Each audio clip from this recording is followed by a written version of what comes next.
योगी योगी, जनता की जय जय होगी, बस योगी योगी योगी, अब विजय सत्य की होगी। बस योगी योगी योगी, भीषण कितना भी रण है, कठिनाई भी हर क्षण है, जनता जीतेगी बाजी, योगी जी का ये प्रण है।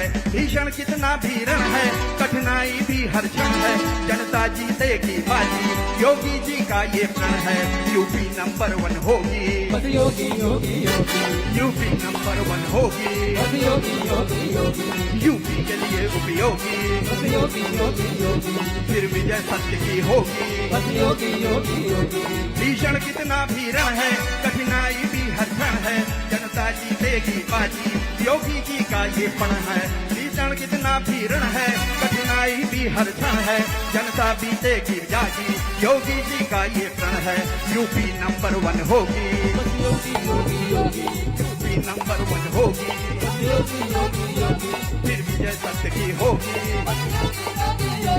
फिर विजय सत्य की होगी। बस योगी योगी योगी, सज्जन के लिए सहयोगी, बस योगी योगी योगी, जनता की जय जय होगी, बस योगी योगी योगी, यूपी न रहा अब रोगी, बस योगी योगी योगी, अब योगी योगी योगी, बस योगी योगी योगी, योगी योगी योगी योगी योगी। भारत माता की बहुत बहुत धन्यवाद चंद्रशेखर गोस्वामी जी। मित्रों, ये गोरखपुर लिंक एक्सप्रेस वे कितने दिनों में तैयार हुआ, ये किन किन रास्तों से होकर गुजरेगा और किस प्रकार आपके जीवन को, आपकी यात्रा को सुगम बनाएगा, ये सब एक छोटी सी फिल्म में समाहित है। तो आइए देखते हैं ये लघु फिल्म। बेहतरीन सड़कें न केवल सुगम और सुविधाजनक आवागमन को सुनिश्चित करती हैं, बल्कि ये क्षेत्रीय विकास के साथ ही देश के समग्र विकास को देती हैं नई दिशा। यशस्वी प्रधानमंत्री नरेंद्र मोदी जी के इसी विजन के अनुरूप माननीय मुख्यमंत्री योगी आदित्यनाथ के परिवर्तनकारी नेतृत्व में देश के कुल एक्सप्रेसवे नेटवर्क की सर्वाधिक हिस्सेदारी अपने नाम दर्ज करके नया उत्तर प्रदेश बना है एक्सप्रेस स्टेट। आज उत्तर प्रदेश के लोगों ने मिलकर योगी आदित्यनाथ जी के नेतृत्व में उत्तर प्रदेश की पूरी तस्वीर बदल दी है। कानून व्यवस्था भी सुधरी है और कनेक्टिविटी भी तेज से सुधर रही है। माननीय मुख्यमंत्री योगी आदित्यनाथ के परिवर्तनकारी नेतृत्व में मेरठ से प्रयागराज तक सुपरफास्ट कनेक्टिविटी सुनिश्चित करने वाला गंगा एक्सप्रेसवे निर्माणाधीन है। 12 जनपदों से होकर निकलने वाले इस एक्सप्रेसवे के किनारे 11 जनपदों में विकसित होगा औद्योगिक हब। उत्तर प्रदेश एक्सप्रेसवेज औद्योगिक विकास प्राधिकरण ने रिकॉर्ड समय में कराया है आगरा लखनऊ एक्सप्रेसवे, पूर्वांचल एक्सप्रेसवे और बुंदेलखंड एक्सप्रेसवे का निर्माण। इन एक्सप्रेसवे के किनारे 14 जनपदों में स्थापित किए जा रहे इंडस्ट्रियल पार्क उत्तर प्रदेश के औद्योगिक विकास को देंगे नए आयाम। यशस्वी प्रधानमंत्री नरेंद्र मोदी जी के कर कमलों से 16 नवंबर 2021 को पूर्वांचल एक्सप्रेसवे और 16 जुलाई 2022 को बुंदेलखंड एक्सप्रेसवे का लोकार्पण किया गया। आज आपको पूर्वांचल एक्सप्रेसवे का लिंक एक्सप्रेसवे अंबेडकर नगर को, संत कबीर नगर को, गोरखपुर को जोड़ते हुए आज उसकी बेहतरीन कनेक्टिविटी दे रहा है। नए उत्तर प्रदेश के नए गोरखपुर से प्रारंभ होकर पूर्वांचल एक्सप्रेसवे को जोड़ने वाला गोरखपुर लिंक एक्सप्रेसवे 4 लेन में किया गया है विकसित, जिसका स्ट्रक्चर 6 लेन का किया गया है निर्मित। गोरखपुर, संत कबीर नगर, अंबेडकर नगर एवं आजमगढ़ जनपदों से होकर निकलने वाले इस एक्सप्रेसवे पर बनाए गए हैं आमी, कुआनो, घाघरा और तमसा नदी पर दीर्घ सेतु। गोरखपुर लिंक एक्सप्रेसवे से विभिन्न राजमार्गों की बेहतर कनेक्टिविटी के लिए निर्मित किए गए हैं टोल प्लाजा की सुविधा वाले 9 इंटरचेंज। साथ ही 123 अंडरपास और समुचित जल निकासी के लिए बनाए गए हैं 389 कलवर्ट। 172 गांवों से निकलने वाले इस लिंक एक्सप्रेस वे के लिए अधिग्रहित की गई है 1149 हेक्टेयर भूमि। 22,000 से अधिक किसानों को किया गया है 2030 करोड़ रुपए के प्रतिफल का भुगतान। यशस्वी प्रधानमंत्री जी के विजन के अनुरूप माननीय मुख्यमंत्री जी के कर कमलों से आज गोरखपुर लिंक एक्सप्रेस वे का लोकार्पण किया जा रहा है। यात्रियों के सुगम, सुविधाजनक और सुरक्षित यातायात के लिए 91 किलोमीटर से अधिक लंबा ये लिंक एक्सप्रेसवे राष्ट्रीय राजधानी दिल्ली और प्रदेश की राजधानी लखनऊ की सुपर फास्ट कनेक्टिविटी को करेगा सुनिश्चित। साथ ही गोरखपुर और अंबेडकर नगर में स्थापित किए जा रहे इंडस्ट्रियल पार्क जो नए उत्तर प्रदेश के औद्योगिक विकास को देंगे नई दिशा। नए भारत का नया उत्तर प्रदेश पूरे देश की आकांक्षाओं को एक्सप्रेस स्पीड देकर ये वर्ल्ड क्लास इंफ्रास्ट्रक्चर नए उत्तर प्रदेश की सुपर फास्ट कनेक्टिविटी को देगा नए आयाम। Super fast connectivity, new UP, नई पहचान। मित्रों, अब वो समय आ गया है जिसकी हम सबको प्रतीक्षा थी। संपूर्ण पूर्वांचल वासियों की ओर से मैं अनुरोध कर रहा हूं, उत्तर प्रदेश के माननीय मुख्यमंत्री महोदय से कृपया बटन दबाकर गोरखपुर लिंक एक्सप्रेसवे का लोकार्पण करें और आप सब तालियों के साथ स्वागत करें इस लोकार्पण का। बहुत हल्की तालियां हैं आजमगढ़ वासियों, अपनी उपस्थिति दर्ज कराइए और गोरखपुर लिंक एक्सप्रेसवे का लोकार्पण संपन्न हो चुका है। मित्रों, ये नए भारत का नया उत्तर प्रदेश है। 2017 के पूर्व मात्र 2 एक्सप्रेसवे वाले हमारे उत्तर प्रदेश में आज 2025 में 6 एक्सप्रेसवे संचालित हैं, 6 निर्माणाधीन हैं और 9 प्रस्तावित एक्सप्रेसवे हैं। यानी आज उत्तर प्रदेश में कुल मिलाकर 21 एक्सप्रेसवे वाला ये उत्तर प्रदेश प्रगति और समृद्धि का एक्सप्रेस प्रदेश बन चुका है। देवियों और सज्जनों, करतल ध्वनि के साथ स्वागत करिए उत्तर प्रदेश को विकास की अनन्यतम बुलंदियों पर ले जाने वाले लोकप्रिय मुख्यमंत्री आदरणीय योगी आदित्यनाथ जी का।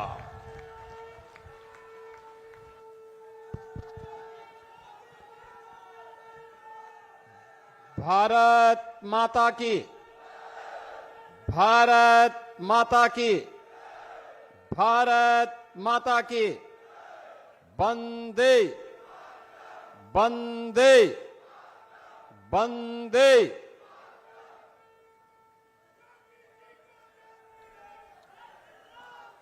पूर्वांचल एक्सप्रेसवे के गोरखपुर लिंक एक्सप्रेसवे के आज के इस लोकार्पण कार्यक्रम में समारोह में उपस्थित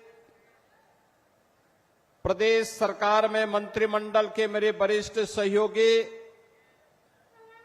श्री स्वतंत्र देव सिंह जी, औद्योगिक विकास के मंत्री श्री नंदगोपाल गुप्ता नंदी जी, प्रभारी मंत्री आजमगढ़ से अनिल राजभर जी, इसी जनपद के सपूत प्रदेश सरकार में मंत्री श्री दारा सिंह चौहान जी, प्रदेश सरकार के खेल और युवा कल्याण विभाग के मंत्री श्री गिरीश चंद्र यादव जी, औद्योगिक विकास के राज्य मंत्री श्री जसवंत सिंह सैनी जी, मंच पर उपस्थित विधान परिषद के सदस्य श्री विजय बहादुर पाठक जी, राम सूरत राजभर जी, विक्रांत सिंह रेसो जी,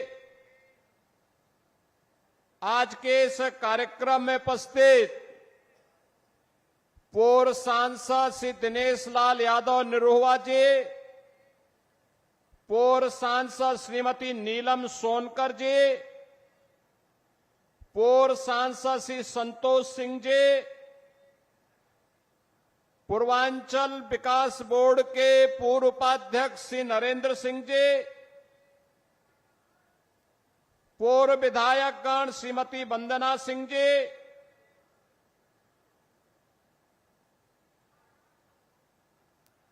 मंच पर उपस्थित उत्तर प्रदेश शासन के मुख्य सचिव श्री मनोज कुमार सिंह जी, सलाहकार श्री अवनीश अवस्थी जी, आज के इस कार्यक्रम में विशेष रूप से उपस्थित भारतीय जनता पार्टी के जिलाध्यक्ष श्री ध्रुव कुमार सिंह जी, जिलाध्यक्ष लालगंज विनोद राजभर जी, जिलाध्यक्ष अंबेडकर नगर श्री त्र्यंबक त्रिपाठी जी, आज के इस कार्यक्रम में उपस्थित श्री अरविंद जायसवाल जी, कृष्ण मुरारी विश्वकर्मा जी, अखिलेश मिश्रा जी, सत्येंद्र राय जी, मनोज यादव जी, कार्यक्रम में उपस्थित भारतीय जनता पार्टी के हमारे सभी पदाधिकारीगण और आजमगढ़ के कोने कोने से उपस्थित आजमगढ़ के सभी मेरे उपस्थित बहनों और भाइयों, आजमगढ़ को पूर्वी उत्तर प्रदेश के गोरखपुर से आजमगढ़ की अंबेडकर नगर और संत कबीर नगर की इस बेहतरीन वर्ल्ड क्लास कनेक्टिविटी का उपहार आज आपको प्राप्त हो रहा है। इसके लिए मैं आप सभी को बधाई देते हुए आपका मैं अभिनंदन करता हूं, स्वागत करता हूं। बहनों और भाइयों, देश के यशस्वी प्रधानमंत्री मोदी जी ने देशवासियों के सामने आजादी के अमृत महोत्सव वर्ष के अवसर पर जो लक्ष्य तय किया था, उस लक्ष्य को प्राप्त करने के लिए कि 2047 में भारत एक विकसित भारत होगा, उस विकसित भारत के लिए विकसित और आत्मनिर्भर उत्तर प्रदेश बनाने की दिशा में डबल इंजन की भारतीय जनता पार्टी की सरकार के द्वारा किए गए प्रयासों का एक प्रतिफल है कि उत्तर प्रदेश बीमारू राज्य से अब एक्सप्रेस वे प्रदेश के रूप में अपनी पहचान बना रहा है। याद करिए क्या हालत थे आज से 8 वर्ष पहले के। बहनों और भाइयों, उत्तर प्रदेश का नौजवान कहीं जाता था, उत्तर प्रदेश का कोई नागरिक जाता था, पहचान का संकट होता था, पहचान का संकट होता था। लोग आजमगढ़ का नाम लेने से घबराते थे, उत्तर प्रदेश का नाम लेने से घबराते थे। आजमगढ़, अरे इसने मुख्यमंत्री दिए, एक एक नहीं 2-2 मुख्यमंत्री इस आजमगढ़ ने दे, और इस आजमगढ़ को पहचान का मोहताज होना पड़ा था। लेकिन आज 8 वर्ष के अंदर प्रधानमंत्री मोदी जी के मार्गदर्शन में आजमगढ़ अब पहचान का मोहताज नहीं है। आजमगढ़ अब आजमगढ़ से अदम्य साहस का गढ़ बन चुका है। अब यह विकास की मुख्य धारा के साथ जुड़ चुका है। और इसके लिए तो प्रधानमंत्री जी ने कहा था कि विकास के लिए गति चाहिए, प्रगति के लिए गति चाहिए, समृद्धि के लिए प्रगति चाहिए। और जब गति होगी तो प्रगति होगी, प्रगति होगी तो समृद्धि होगी, और समृद्धि होगी हर चेहरे पर खुशहाली भी होगी। यही तो खुशहाली का राज है, और इसी खुशहाली के साथ आपको जोड़ने के लिए हम लोग आए हैं। याद करिए कितनी विकास की योजनाएं पिछले 8 वर्ष में आजमगढ़ में आई। पूर्वांचल एक्सप्रेसवे का शिलान्यास भी 2018 में, जुलाई 18 में प्रधानमंत्री जी ने किया था और उद्घाटन 2021 में पूर्वांचल एक्सप्रेसवे का उद्घाटन भी आदरणीय प्रधानमंत्री नरेंद्र मोदी जी ने किया था। याद करिए, 340 किलोमीटर लंबे इस एक्सप्रेसवे को अब मैं देखता हूं आजमगढ़ के लोग, मऊ के लोग, गाजीपुर के लोग सुबह जाते हैं लखनऊ और दोपहर में अपना कार्य निपटा करके वापस अपने गांव, अपने शहर में वापस आ जाते हैं। ये होती है गति और यही होती है प्रगति।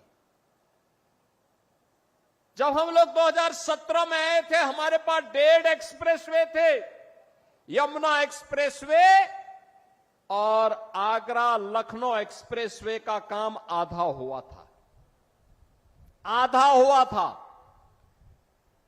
आज मुझे बताते हुए प्रसन्नता है, आधे काम को तो हमने पूरा किया ही। पूर्वांचल एक्सप्रेसवे की यात्रा का साक्षी आप बन रहे हैं। 2021 से लगातार बन रहे हैं। 2022 में बुंदेलखंड एक्सप्रेसवे चालू हो गया है, 300 किलोमीटर का है। पूर्वांचल एक्सप्रेसवे 340 किलोमीटर का बन करके पहले तैयार हो चुका है। अब इसकी कनेक्टिविटी सीधे पटना तक के लिए पूरी होने जा रही है। आप याद करिए कि पटना से लेकर के लखनऊ तक और लखनऊ से लेकर के दिल्ली तक की पूरी कनेक्टिविटी कितनी आसान हो जाएगी। 1857 के प्रथम स्वातंत्र समर के नायक वीर कुंवर सिंह ने जब अंग्रेजों को पछाड़ने के लिए आजमगढ़ तक अंग्रेजों का मुकाबला किया था, तब कनेक्टिविटी नहीं थी। अगर उस समय ये पूर्वांचल एक्सप्रेसवे होता तो आजमगढ़ के लोग वीर कुंवर सिंह के साथ मिलकर के अंग्रेजों को मार मार करके खदेड़े होते और फिर यह देश 1857 में ही स्वाधीन हो गया होता। उस समय कनेक्टिविटी नहीं थी, अभाव था, कनेक्टिविटी का अभाव था। लेकिन आज पटना से लेकर के दिल्ली तक की कनेक्टिविटी पूर्वांचल एक्सप्रेसवे देने जा रही है। बुंदेलखंड एक्सप्रेसवे दिल्ली से आगरा होते हुए हम इसको सीधे चित्रकूट तक जोड़ रहे हैं। 300 किलोमीटर का एक्सप्रेसवे बन चुका है, यातायात फराटा भर रहा है और आज 91 किलोमीटर का यह एक्सप्रेसवे, 91 किलोमीटर का यह एक्सप्रेसवे आजमगढ़ से गोरखपुर की कनेक्टिविटी को पूरा करने जा रहा है। बीच में अंबेडकर नगर जनपद और संत कबीर नगर जनपद भी इसका लाभ प्राप्त करेगा। दिल्ली से मेरठ के बीच में एक्सप्रेसवे का निर्माण, 12 लेन का एक्सप्रेसवे पहले ही प्रारंभ हो चुका है। एक्सप्रेसवे बनने के पहले दिल्ली से मेरठ की दूरी को तय करने में लगते थे 3 घंटे और आज एक्सप्रेसवे हो गया है तो मात्र 40 से 45 मिनट में इस दूरी को तय किया जा सकता है। बहनों और भाइयों, गंगा एक्सप्रेसवे लगभग 600 किलोमीटर लंबा बन रहा है। 600 किलोमीटर लंबा, मेरठ से लेकर के प्रयागराज तक इसकी बेहतरीन कनेक्टिविटी हो रही है। इस वर्ष के अंत तक हम उसको भी आदरणीय प्रधानमंत्री जी के कर कमलों से लोकार्पित करने वाले हैं। लखनऊ से कानपुर के बीच का एक्सप्रेसवे, बलिया लिंक एक्सप्रेसवे और इस प्रकार के लगभग 6 एक्सप्रेसवे निर्माणाधीन हैं। शेष पर कार्य होने जा रहा है। यानी इंफ्रास्ट्रक्चर को इतना मजबूत कर देंगे, इतना मजबूत कर देंगे कि उत्तर प्रदेश को समृद्ध होने से कोई रोक नहीं सकता है, कोई वंचित नहीं कर सकता है। और यही तो इस नए भारत के नए उत्तर प्रदेश की पहचान है, यही पहचान है। बहनों और भाइयों, पहले 2017 के पहले पता ही नहीं लगता था, गड्ढे में सड़क है कि सड़क में गड्ढा है, ये पता ही नहीं लगता था। लेकिन अब गड्ढा मुक्त सड़कें, इंटर स्टेट कनेक्टिविटी 4 लेन के साथ, हर जनपद मुख्यालय 4 लेन की कनेक्टिविटी के साथ, हर तहसील और ब्लॉक मुख्यालय 2 लेन की कनेक्टिविटी के साथ। याद करिए, 2017 के पहले 2 एयरपोर्ट थे, आज उत्तर प्रदेश के अंदर 16 एयरपोर्ट क्रियाशील हैं, जिसमें से 4 इंटरनेशनल एयरपोर्ट हैं। अयोध्या का इंटरनेशनल एयरपोर्ट महर्षि वाल्मीकि के नाम पर प्रारंभ हो चुका है। महर्षि वाल्मीकि के प्रति कृतज्ञता ज्ञापित करते हुए यह कार्यक्रम आज वहां पर सफलतापूर्वक संचालित हो रहा है। बहनों और भाइयों, विकास की इस रफ्तार को आगे बढ़ाने के लिए हमारे पूर्वी उत्तर प्रदेश के नौजवानों को, हमारे उत्तर प्रदेश के नौजवानों को नौकरी और रोजगार के लिए देश और दुनिया के अंदर न जाना पड़े, बल्कि दुनिया रोजगार मांगने के लिए उनके पास आए, इसके लिए औद्योगिक क्लस्टर इन एक्सप्रेसवे के किनारे ही विकसित किए जा रहे हैं। इन्हीं के किनारे विकसित किए जा रहे हैं, उद्योग यहीं लगेंगे, यहीं पे इसका लाभ मिलेगा। पहचान का मोहताज नहीं होना पड़ेगा। हमारे यहां के नौजवानों को उसी के गांव और उसी के क्षेत्र में नौकरी भी मिलेगी, रोजगार भी मिलेगा, और आने वाली पीढ़ी को खुशहाल बनाने में और प्रधानमंत्री मोदी जी के संकल्प के अनुसार विकसित भारत के सपने को साकार करने का जो लक्ष्य उन्होंने हमें दिया है, उस लक्ष्य को प्राप्त करने में उत्तर प्रदेश अपनी भूमिका का निर्वहन करेगा। आज ये इंफ्रास्ट्रक्चर इसी बात को लेकर के आपको समर्पित किया जा रहा है। बहनों और भाइयों, विकास का कोई विकल्प नहीं हो सकता।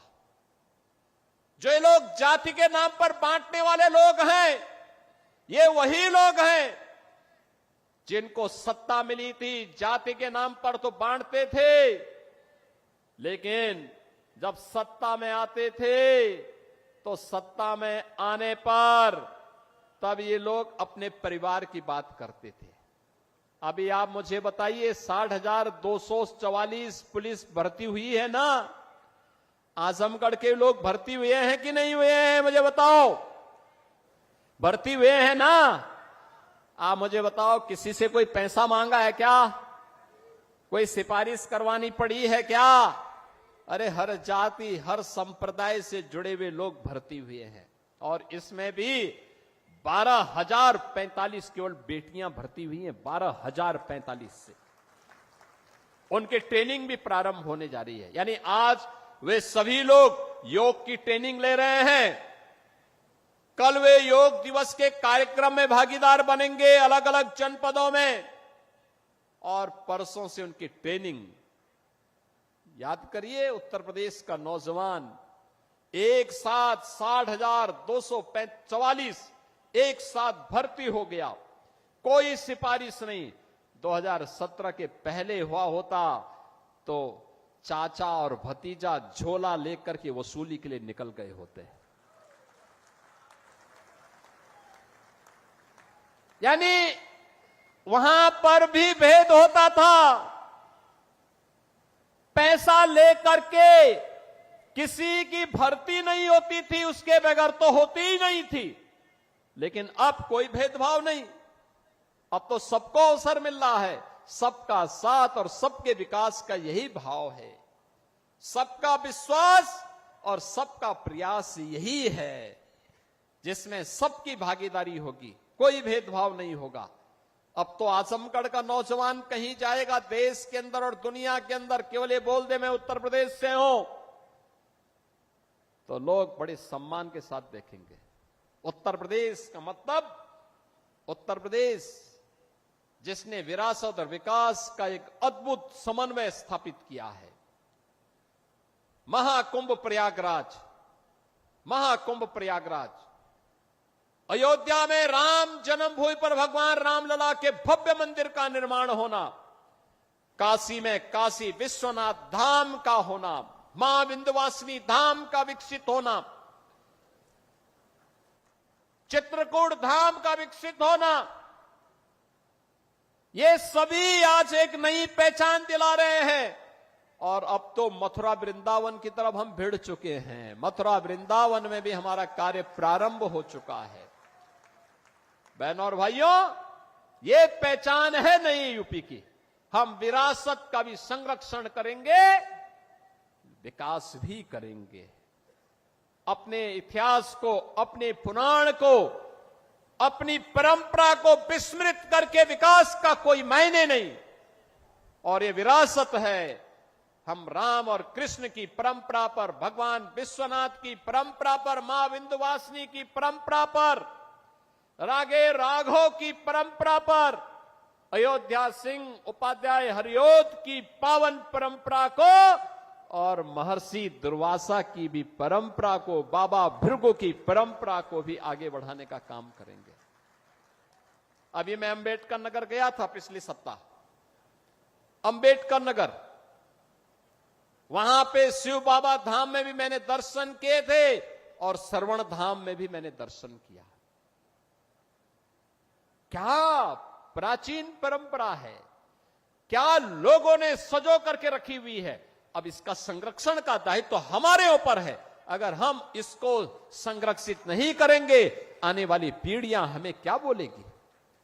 और उसको संरक्षित करते हुए विकास हो रहा है, औद्योगिक विकास भी हो रहा है, इंफ्रास्ट्रक्चर आधुनिक दिया जा रहा है, नौजवान के लिए रोजगार और नौकरी की सुविधा उपलब्ध करवाई जा रही है, बेटी और व्यापारी को सुरक्षा दी जा रही है, हर एक नागरिक को सुरक्षा की गारंटी दी जा रही है। और सुरक्षा पर जिसने सेंध लगाने का कार्य किया तो उसके लिए यमराज का टिकट भी उसे उपलब्ध करवाया जा रहा है। बहनों और भाइयों, यह आवश्यक है कि जो दूसरों के सुरक्षा के लिए खतरा बने, उसके लिए पहले से ही एक टिकट रिजर्व करवा दो, रिजर्व करवा दो। और बहनों और भाइयों, यही कहने के लिए आज मैं आपके पास आया हूं, आपसे कहने के लिए विकास की रफ्तार थमेगी नहीं, अनवरत आगे बढ़ेगी, क्योंकि यही विकास विकसित भारत का आधार बनेगा। आत्मनिर्भर उत्तर प्रदेश और आत्मनिर्भर भारत का आधार बनेगा। और उसका आधार बनने वाला है एक्सप्रेसवे और हाईवे, रेलवे की कनेक्टिविटी, एयर कनेक्टिविटी। महाराज सुहेलदेव के नाम पर आजमगढ़ में आज विश्वविद्यालय बन गया है और साथ साथ यहां के मेडिकल कॉलेज में नर्सिंग कॉलेज का भी निर्माण हो चुका है। बहनों और भाइयों, ये एक नई पहचान दिला रहा है आप सबको। और इस पहचान के लिए आज हम सब आपके पास आए, आपसे कहने के लिए। इन्होंने अपने परिवार की चिंता की, अपनी जाति की भी चिंता नहीं की, केवल परिवार की चिंता की। किसी गैर सिपाही वासी को यहां से सांसद बना करके भेजने का काम किया था तो भारतीय जनता पार्टी ने ही किया था, भारतीय जनता पार्टी की सरकार ने किया। देखो, निरुआ सांसद बना, नीलम सोनकर सांसद बनी, तो विकास आजमगढ़ में द्रुत गति से आगे बढ़ा। मुझे बताओ, आपने मुख्यमंत्री को यहां से चुनाव जिता के भेजा था, वो विश्वविद्यालय नहीं दे पाए, पूर्वांचल एक्सप्रेसवे नहीं दे पाए।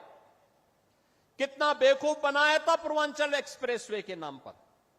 340 किलोमीटर का लंबा एक्सप्रेसवे शिलान्यास कर दिया, अलाइनमेंट भी नहीं पता। और जमीन एक भी इंच नहीं खरीदी। जब 6 महीने के बाद 17 में मैं आया, मैंने कहा भी क्या हुआ, क्या प्रोग्रेस है? कहा साहब जीरो। मैंने कहा क्यों जीरो है? कहा साहब जमीन ही नहीं तो एक्सप्रेसवे बनेगा कहां पे? मैंने कहा फिर ये टेंडर कैसे हो गए? टेंडर कर दिए गए थे 15,200 करोड़ के। एक्सप्रेसवे की चौड़ाई थी मात्र 110 मीटर। मैंने तब उस समय के जो नए सीओ बनाए गए थे यूपीडा के सिवनीश अवस्थी जी से कहा, मैंने कहा अवस्थी जी एक काम करिए, यह 110 नहीं अब 120 मीटर चौड़ा होना चाहिए। बाई चांस हमें इस एक्सप्रेसवे के साथ जब हम high speed, semi high speed train का संचालन भी करेंगे तो उसके लिए हमें जमीन चाहिए होगी। तो एक साथ हम उसके साथ एक्सप्रेसवे के साथ उसको भी दौड़ा सकें। जमीन खरीदिए, इसको पुराने टेंडर को कैंसिल करिए और फिर इस कार्य को आगे बढ़ाइए। आप सोचिए, वे 110 मीटर चौड़ा 2016 में 15,200 करोड़ रुपए में बना रहे थे। एक भी जमीन नहीं खरीदे, काम प्रारंभ ही नहीं वो कर पाए, टेंडर आवंटित कर दिए। हम लोग आए, हमने कैंसिल किया, जमीन खरीदना प्रारंभ किया और जमीन खरीदने के बाद जब हम लोगों ने टेंडर किए तो बहनों और भाइयों वही एक्सप्रेसवे 11,800 करोड़ रुपए में बना करके हमने समर्पित कर दिया आपको। ये 3,000 4,000 करोड़ रुपए की जो डकैती डाल रही थे, कौन डाल रहे थे? ये वही लोग हैं जो आज आपको गुमराह करने के लिए फिर से ईमानदारी का चेहरा दिखाने के लिए आपके पास आएंगे। तब तो इन्होंने पूर्वांचल एक्सप्रेसवे नहीं बनाया, महाराज सोहेलदेव के नाम पे विश्वविद्यालय नहीं बनाया, वे विकास नहीं करते थे, वे तो मुंबई की डी कंपनी को पालते थे। डी कंपनी को, दाऊद गिरोह को पालते थे, पार्टनरशिप करते थे, उनके साथ मिलकर के बंदर बांट करते थे, सुरक्षा में सेंध लगाते थे। कोई आतंकी वारदात होती थी, बदनाम आजमगढ़ होता था, पहचान का संकट मेरे इन नौजवानों के सामने आता था। आज तो ऐसा नहीं है। देश की सुरक्षा में सेंध कोई लगाएगा तो आजमगढ़ की पहचान पे संकट नहीं आएगा, बल्कि संकट पैदा करने वाले को पहले से ही जहन्नुम का टिकट दे दिया जाएगा कि जाओ भाई। देश की सुरक्षा पर कोई खिलवाड़ नहीं, ये नया भारत है। और प्रधानमंत्री मोदी जी ने ऑपरेशन सिंदूर के माध्यम से देश के दुश्मनों को स्पष्ट संदेश भी दे दिया है। कोई भारत की सुरक्षा में सेंध लगाएगा, आतंकवाद को भड़काएगा, आतंकवाद को प्रेरित और प्रोत्साहित करेगा तो घुस करके मारेंगे, चाहे वह सर्जिकल स्ट्राइक हो, एयर स्ट्राइक हो, ऑपरेशन सिंदूर हो। भारत के बहादुर जवान दुश्मन की माद में घुस करके निकाल बाहर करेंगे और देश की सुरक्षा वालों का काम तमाम करेंगे। और आज ये देख रहे हैं आप, और इसलिए बहनों और भाइयों मैं आज आपके पास आया हूं। नए भारत के नए उत्तर प्रदेश को विकास के साथ साथ विरासत के कार्यक्रमों के साथ गौरव की अनुभूति होनी चाहिए। ये आपको एक नई पहचान दिला रहा है, ये आपको सम्मान दिला रहा है। सम्मान के साथ आने वाली पीढ़ी को जब आप अपनी इस विरासत को सौंपेंगे, आप भी कह सकते हैं, आप भी तब ये कह सकते हैं कि हम वो गौरवशाली पीढ़ी है जिन्होंने राम जन्मभूमि में 500 वर्षों के बाद रामलला को विराजमान होते हुए अपनी आंखों से देखा है। आप में से हर व्यक्ति कह सकता है हमारी वो पीढ़ी है जिसने पूर्वांचल एक्सप्रेसवे के उद्घाटन कार्यक्रम का जो साक्षी बना था। हम वे पीढ़ी हैं जिन्होंने आजमगढ़ में भी, जो कभी कल्पना नहीं करता था, आजमगढ़ में भी महाराज सुहेलदेव को 1000 वर्षों के बाद उनकी स्मृतियों को जीवित करते हुए एक विश्वविद्यालय की स्थापना के कार्यक्रम को आगे बढ़ाया। अब तो ये उद्घाटन भी हो गया है। अब तो आजमगढ़ 2 एक्सप्रेसवे के साथ जुड़ चुका है। पूर्वांचल एक्सप्रेसवे लखनऊ के साथ, गोरखपुर लिंक एक्सप्रेसवे के साथ भी जुड़ चुका है, और साथ साथ 4 लेन की कनेक्टिविटी गोरखपुर से, वाराणसी से, प्रयागराज से, सभी ओर से 4 लेन की कनेक्टिविटी के साथ भी जुड़ चुका है। इतना बेहतरीन। आप मुझे बताओ, आजमगढ़ की साड़ी को महत्व 2017 के पहले नहीं मिल पाया था, और यहां की ब्लैक पॉटरी को भी महत्व 2017 के पहले नहीं मिल पाया था। हमने चेहरा नहीं देखा, हमने तो उसको एक पहचान दिलाई। आज आजमगढ़ की साड़ियां भी, मुबारकपुर की साड़ियां भी देश और दुनिया में पसंद की जा रही है, और यहां की ब्लैक पॉटरी को भी एक पहचान मिल रही है। आपने एक कलाकार को आजमगढ़ ने देश की संसद में भेजा, और जैसे दिनेश लाल यादव, निरुवा जी जैसे सांसद बने, हमने हरिहरपुर में एक संगीत महाविद्यालय भी स्वीकृत कर दिया। आप सोचिए, हरिहरपुर में ये संगीत का एक घराना था, पहचान के लिए मोहताज हो रहा था। गायन, वादन, नृत्य, ये सभी विधाएं यहां एक साथ पैदा होती थी। लेकिन जिन्होंने आतंक का गढ़ आजमगढ़ को बनाया था, वे लोग इन्हें ढूंढ नहीं पाए। उनके पास इतनी फुर्सत नहीं थी कि ब्लैक पॉटरी को सम्मान दे सके, आजमगढ़ की साड़ी को सम्मान दे सके, हरिहरपुर गांव की संगीत की विधा को सम्मान दे सके, आजमगढ़ में विश्वविद्यालय दे सके, आजमगढ़ को एयर कनेक्टिविटी के साथ जोड़ सके, आजमगढ़ को पूर्वांचल एक्सप्रेसवे के साथ या गोरखपुर लिंक एक्सप्रेसवे के साथ, या फिर ये 4 लेन की कनेक्टिविटी के साथ जोड़ सके। जब फुर्सत होगी तब तो कोई जोड़ेगा। उनके पास तो फुर्सत ही नहीं थी। जब संकट आता था, ऑस्ट्रेलिया या फिर इंग्लैंड चले जाते थे, लोगों को उसके पुरसे हाल पर छोड़ देते थे। लेकिन आज ये डबल इंजन की सरकार की, भारतीय जनता पार्टी की सरकार ने इन सभी प्रकार की सुविधाओं से आपको आच्छादित किया है, और आज इसीलिए इस एक्सप्रेस वे के उद्घाटन कार्यक्रम के साथ जुड़ने के लिए मैं स्वयं आपके पास यहां आया हूं, एक बार फिर से करने के लिए। बहनों और भाइयों, पहचान को कभी समाप्त नहीं करना चाहिए। ये जातिवाद की राजनीति पर्व और त्योहारों में भी आपके उत्साह को भंग करती थी, विघ्न बाधा खड़ी करती थी, निर्दोष हिंदुओं पर झूठे मुकदमे दर्ज होते थे, बेटी और बहनों की इज्जत के साथ खिलवाड़ होता था। आपको याद होगा 2007-8 में सिवली नेशनल कॉलेज में अजीत राय नाम के एक लड़के की हत्या मात्र इसलिए कर दी थी क्योंकि उसने रिपब्लिक डे पर उसने वंदे मातरम गाने की वकालत की थी। केवल इसी में उनकी हत्या कर दी। आज कोई दुस्साहस नहीं कर सकता। आज आप वंदे मातरम बड़े शान से गाइए। राष्ट्र की आन मान शान के प्रतीक तिरंगा यात्रा भी आपने ऑपरेशन सिंदूर के समर्थन में निकाली। लोक माता अहिल्याबाई होलकर को सम्मान दिया। कोई आपका बाल बांका नहीं कर पाया, कर भी नहीं पाएगा, क्योंकि सुरक्षा की गारंटी जो सरकार उठा रही है, ये सरकार आपके साथ में है।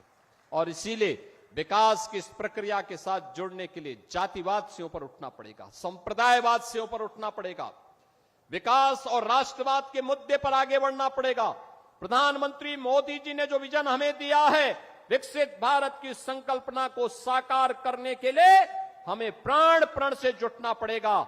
इन्हीं सब बातों के साथ आज पूर्वांचल एक्सप्रेसवे के इस गोरखपुर लिंक एक्सप्रेसवे के लोकार्पण के अवसर पर आजमगढ़, अंबेडकर नगर, संत कबीर नगर और गोरखपुर के सभी जनता जनार्दन के प्रति मैं हृदय से बधाई देता हूं, अपनी शुभकामनाएं देता हूं, धन्यवाद देता हूं यूपीडा और औद्योगिक विकास को उन्होंने समय सीमा के अंदर इन कार्यक्रमों को आगे बढ़ा करके ये कार्यक्रम बहुत कठिन था, चैलेंजिंग था इस क्षेत्र में लिंक एक्सप्रेसवे बनाना, लेकिन अब ये आसान किया उन्होंने, काम आसान हुआ, कार्य हुआ और आज उसके लोकार्पण के साथ आपसे जुड़ने का अवसर प्राप्त हुआ।